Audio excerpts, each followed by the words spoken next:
So the next chart, the next type, is what we call a generator chart.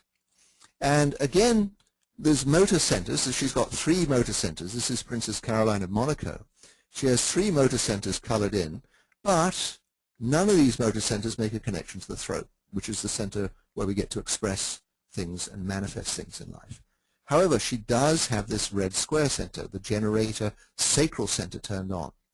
So she has a generator chart, and a generator is somebody who has this tremendous sustaining energy, and they just get involved in something, they keep on going and going and going. Sometimes generators just put their head down and keep going, and they don't really look where they're going, and they can have some quite severe bumps and bruises for just carrying on with their life because they get involved in something and they just go for it. Generators very often like to get information from projectors who are kind of standing back and watching, but projectors have their own way to get involved in things. But this is a generator chart, and we were saying about 34% of the world's population are generators, lots and lots of energy. And then we have the manifesting generator chart, and this is Paris Hilton's chart.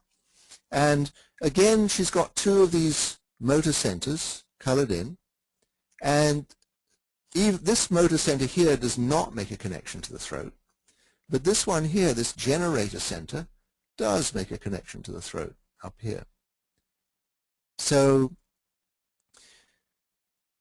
this manifesting generator chart, we say, yes, she's got all this energy to do things, but she has to wait until she gets this gut response here from this sacral center. I'm just going to go back to the slide before here. And here we saw, yes, the red square center, this life force energy center, is colored in, but it doesn't connect up to the throat here. So this is a generator chart.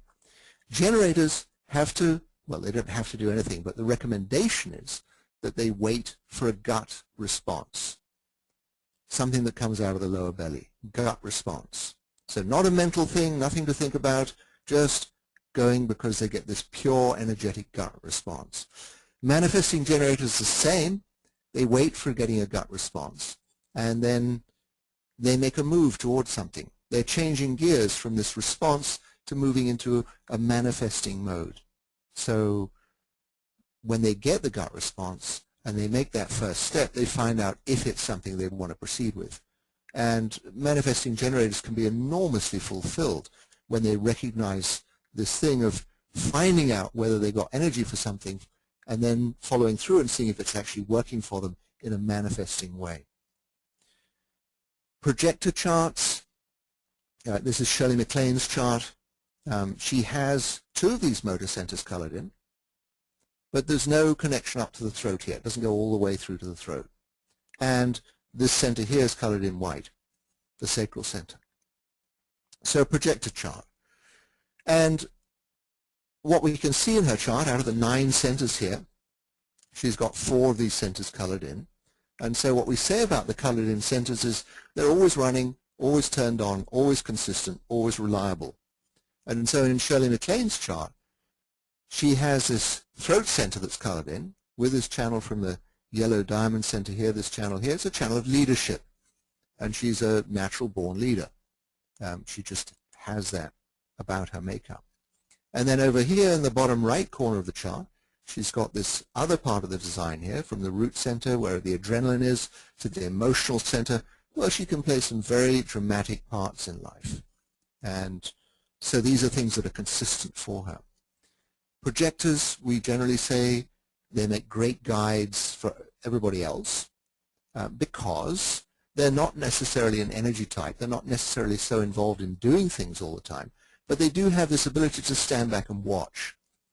And when somebody recognizes, oh, this person's seeing how I'm going about this, maybe I would ask them to tell me whether I'm doing something in a way that's useful or not, or efficient or not, or productive or not. And projectors very often can take that role of looking at something and saying, yeah, you know, you're doing it this way, and you might want to change your style a little bit, you know, make it more efficient, or direct it more easily for yourself. So projectors very often have that role. And then the 5th type is the reflector chart. And this is where none of these centers are colored in here. And here's Sandra Bullock, quite an extraordinary actress, can play all kinds of different roles. Nobody really knows what to make of her, because she's basically, in very simple ways, she's reflecting the world back to itself. So everybody gets a particular perspective of whoever they want to see in her. And so inevitably, she can be very, very open to playing all kinds of different life parts. The fact that she can get taken advantage of in her life, well, reflectors, generally speaking, are enormously trusting people. What happens in their lives is they're open to everything. Every kind of nuance of experience comes through them, and they get a taste of all of it. So it's a lifetime of great trust. But what we also find about reflectors is, because of their nature and their being open to everything, they have the ability to absorb everything as well and become extraordinarily wise about it. So some of the wisest people I've ever met in my whole life are reflectors. And it's just, they have their way of tuning into everything. Because with all these centers being open, nothing particularly set in design here, they get to experience everybody else's lives as their own. Of course, they have this thing of needing quite a bit of space sometimes to get rid of all the things they take on that don't really need to belong to them. So I always say to reflectors, very good to have space in your life, and to indulge in meditations or cleansings or whatever it is that, you know, just to keep the environment fresh and clear about them. And so then they can offer their wisdom into the world.